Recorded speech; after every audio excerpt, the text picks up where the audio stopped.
प्रश्न संख्या 1 से 48 तक होगा जो ऑब्जेक्टिव क्वेश्चन होगा, जिसमें 40 क्वेश्चन का उत्तर देना है। ठीक है, तो क्वेश्चन फर्स्ट है, कौन सा लेंस अपसारी लेंस भी कहलाता है? तो किस लेंस को अपसारी लेंस कहा जाता है? तो अवतल लेंस को। अवतल लेंस को अपसारी लेंस कहा जाता है और उत्तल लेंस को अभिसारी लेंस कहा जाता है। नेक्स्ट क्वेश्चन है, पुतली के साइज को कौन नियंत्रित करता है? तो पुतली के साइज को परितारिका नियंत्रित करता है। तो एग्जाम के दृष्टि से इंपॉर्टेंट है कि पुतली के साइज को कौन नियंत्रित करता है? तो परितारिका। नेक्स्ट क्वेश्चन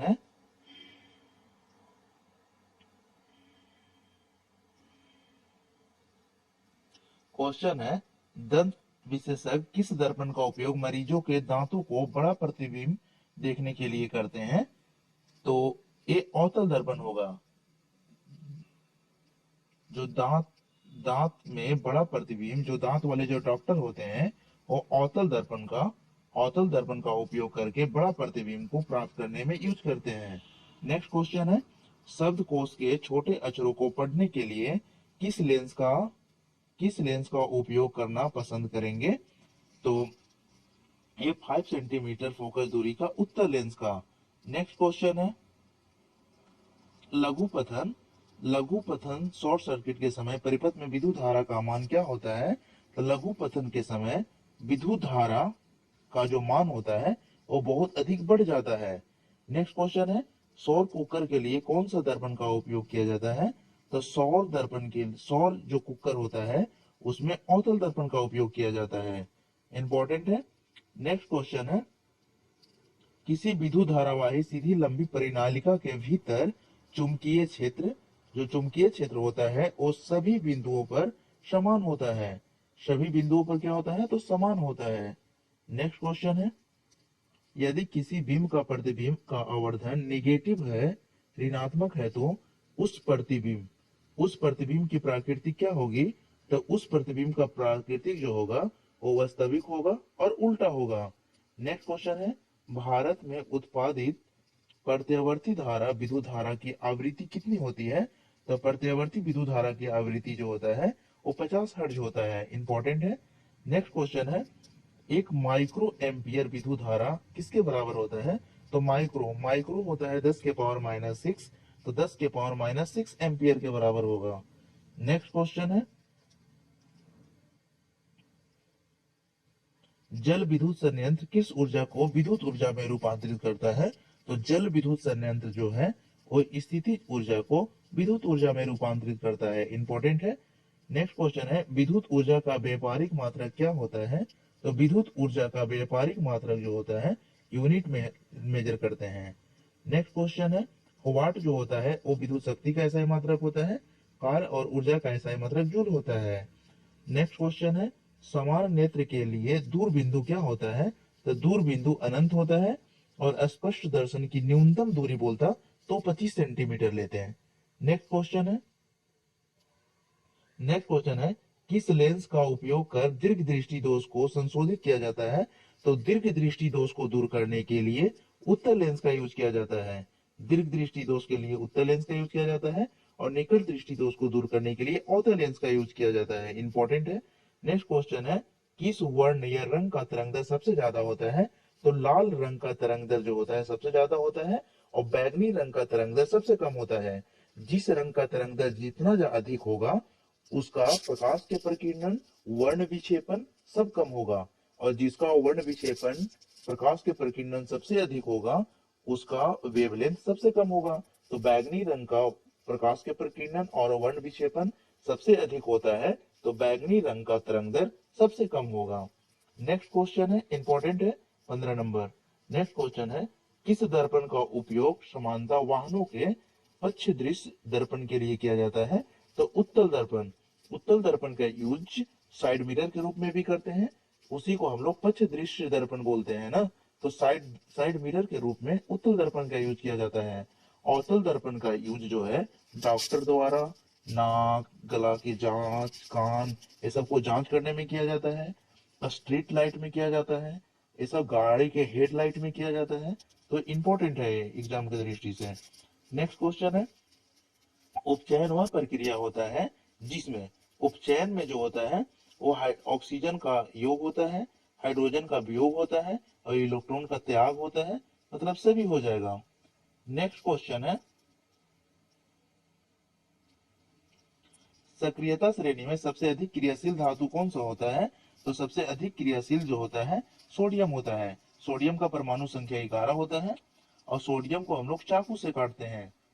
नेक्स्ट है, खड़िया का रासायनिक सूत्र क्या होता है? खड़िया को हम लोग संगमरमर भी बोलते हैं, जिसका सूत्र CaCO3 होता है। CaCO3 calcium carbonate. Next question है, निम्नलिखित में से कौन परवल अम्ल होता है? तो निम्नलिखित में से कौन परवल अम्ल होता है? तो H2SO4, H2SO4 को सल्फ्यूरिक अम्ल कहते हैं। सल्फ्यूरिक एसिड को ही परवल अम्ल कहा जाता है। इंपॉर्टेंट है।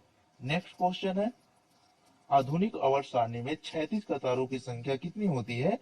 तो आधुनिक आवर्त सारणी में क्षैतिज कतारों की संख्या, जिसको हम लोग आवर्त कहते हैं, आवर्तों की संख्या 7 होती है और वर्ग, जिसको उदर्ग बोलेंगे, उदर्ग की संख्या जिसको उवर्ग बोलते हैं, उसकी संख्या 18 होती है।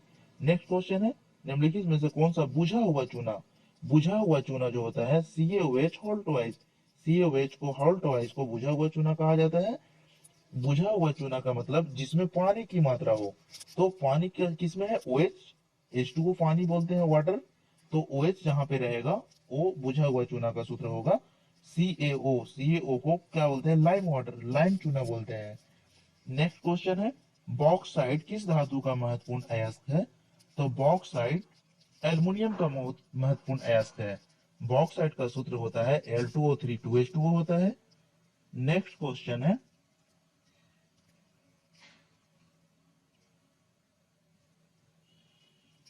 प्रोपेनॉल में उपस्थित कार्यात्मक समूह जो होता है, जिसको हम लोग इंग्लिश में फंक्शनल ग्रुप बोलते हैं, तो प्रोपेनॉल में उपस्थित फंक्शनल ग्रुप क्या होता है? तो इसमें होता है CO। CO को हम लोग कीटोन ग्रुप या प्रोपेनॉल ग्रुप भी बोलते हैं ना। OH को अल्कोहल ग्रुप बोलते हैं। CHO को हम लोग फॉर्मल्डिहाइड ग्रुप बोलते हैं और COOH को एसिटिक एसिड ग्रुप बोलते हैं। नेक्स्ट क्वेश्चन है, एसिटिक अम्ल का IUPAC नाम क्या होता है? तो एसिटिक अम्ल का IUPAC नाम एथेनोइक एसिड होता है। नेक्स्ट क्वेश्चन है, निम्नलिखित में से कौन सा आयन लाल लिटमस को नीला कर देता है? तो लाल लिटमस पत्र को नीला कर देता है OH, जिसको हम लोग क्या बोलते हैं? क्षार बोलते हैं। हाइड्रोजन प्लस अम्ल होता है, OH माइनस क्षार कहलाता है। क्षार जो होता है इसको हम लोग वेलन से याद किया, ल से हो गया लाल लिटमस पत्र को, न से नीला हो गया। नेक्स्ट क्वेश्चन है, ऑक्जेलिक अम्ल का प्राकृतिक स्रोत निम्नलिखित में से कौन सा है? तो ऑक्जेलिक एसिड किसमें मिलता है? तो टमाटर में ऑक्जेलिक एसिड मिलता है। नेक्स्ट क्वेश्चन है, आधुनिक आवर्त सारणी में कितने ऊर्ध्व स्तंभ होते हैं? उदर को 18 होता है, जिसको हम लोग वर्ग कहते हैं। आधुनिक आवर्त सारणी में वर्ग 18 होते हैं और आवर्त 7 होते हैं। आधुनिक आवर्त सारणी का जो खोज किया था मोसले ने किया था। कब किया था? तो 1913 में किया था। नेक्स्ट क्वेश्चन है, जब मैग्नीशियम फीता को जलाया जाता है तो उत्पन्न आग की लौ कैसी होती है? तो जब मैग्नीशियम को जलाएंगे तो नीला रंग देता है। नेक्स्ट क्वेश्चन है, लोहे पर जिंक लेपित करने की प्रक्रिया को क्या कहा जाता है? तो गैल्वेनीकरण कहा जाता है। नेक्स्ट क्वेश्चन है, निम्न में कौन सा सहसंयोजी यौगिक होता है? तो सहसंयोजी यौगिक जो होता है वो मीथेन होता है। मीथेन जिसका फॉर्मूला CH4 होता है, वो कोवैलेंट कंपाउंड होता है, सहसंयोजी यौगिक होता है। नेक्स्ट क्वेश्चन है, निम्न में कौन भस्म नहीं है? भस्म मतलब क्षार। तो इसमें जो क्षार नहीं है वो सोडियम क्लोराइड। सोडियम क्लोराइड जो है वो, जिसको हम लोग नमक भी बोलते हैं, ये भस्म नहीं है। नेक्स्ट है, पुष्पी पौधे में लैंगिक जनन होता है। पुष्पी पौधे में लैंगिक जनन जो होता है वो फूलों के द्वारा होता है। नेक्स्ट क्वेश्चन है, निम्न में कौन उत्सर्जी अंग है? तो निम्न में से कौन उत्सर्जी अंग है? तो ब्रिक को हम लोग इंग्लिश में किडनी बोलते हैं। नेक्स्ट क्वेश्चन है, शुक्राणु बनता है, शुक्राणु कहाँ पे बनता है? तो शुक्राणु वृषण में बनता है। नेक्स्ट क्वेश्चन है, निम्न में कौन प्राकृतिक संसाधन नहीं है? तो प्राकृतिक संसाधन नहीं है तो जीवधारी जो है वो प्राकृतिक संसाधन नहीं है, जबकि वायु प्राकृतिक संसाधन है, मृदा प्राकृतिक संसाधन है और जल प्राकृतिक संसाधन है। नेक्स्ट क्वेश्चन है, इंसुलिन की कमी से क्या होता है? तो इंसुलिन के कमी से मधुमेह रोग होता है ना, आयरन की कमी से इंसुलिन होता है, और मधुमेह जो होता है वो इंसुलिन की कमी के कारण होता है, और आयरन की कमी से एनीमिया होता है। नेक्स्ट क्वेश्चन है, मैग्नीशियम पाया जाता है। मैग्नीशियम कहाँ पाया जाता है? तो क्लोरोफिल ना, क्लोरोफिल जो सूर्य के प्रकाश, जो पौधे जो खाना बनाते हैं वो सूर्य के प्रकाश से बनाते हैं, और पौधों की जो रंग के हरा जो होता है वो क्लोरोफिल के कारण होता है। मैग्नीशियम के परमाणु संख्या जो होता है वो 12 होता है। नेक्स्ट क्वेश्चन है, पुष्प का नर जनन अंग क्या कहलाता है? तो पुष्प का नर जनन अंग पुंकेसर कहलाता है। नेक्स्ट क्वेश्चन है, उभयलिंगी जीव होता है, तो उभयलिंगी जीव जो होता है वो केचुआ होता है, और केचुआ को किसानों का मित्र भी कहा जाता है। नेक्स्ट क्वेश्चन है, पृथ्वी पर ऊर्जा का मुख्य स्रोत क्या है? तो पृथ्वी पर ऊर्जा का मुख्य स्रोत सूर्य है। नेक्स्ट क्वेश्चन है, निम्नलिखित में से नर युग्म कौन सा होता है? तो निम्नलिखित में से नर युग्म जो है वो शुक्राणु होता है। नेक्स्ट क्वेश्चन है, जिब्रेलिन है, जिब्रेलिन क्या है? तो जिब्रेलिन एक पादप हार्मोन होता है। नेक्स्ट क्वेश्चन है, अलैंगिक जनन मुकुलन द्वारा होता है, तो अलैंगिक जनन जो होता है वो इष्ट द्वारा होता है। नेक्स्ट क्वेश्चन है, पत्तियों का मुरझाना किस हार्मोन के कारण होता है? तो पत्तियों का जो मुरझाना होता है वो एबीए हार्मोन के कारण होता है। नेक्स्ट क्वेश्चन है, दो तंत्रिका कोशिका के मध्य खाली स्थान को क्या कहा जाता है? तो दो तंत्रिका कोशिका के मध्य खाली स्थान को सिनेप्स कहा जाता है। नेक्स्ट क्वेश्चन है, पादप में फ्लोएम उत्तरदायी होता है, तो पादप में जो फ्लोएम होता है वो भोजन समान होता है। जाइलम जल को ले जाता है और फ्लोएम जो होता है वो भोजन को ले जाता है, इंपॉर्टेंट है। नेक्स्ट क्वेश्चन है, और ये लास्ट क्वेश्चन है, अंडाणु निषेचित होता है, तो अंडाणु जो होता है वो फ्लोपियन नलिका, जिसको हम लोग फ्लोपियन ट्यूब में ना, तो अंडाणु निषेचित कहाँ पे होता है? तो फ्लोपियन ट्यूब में होता है। थैंक यू दोस्तों, please share and subscribe my YouTube channel technical Arun classes.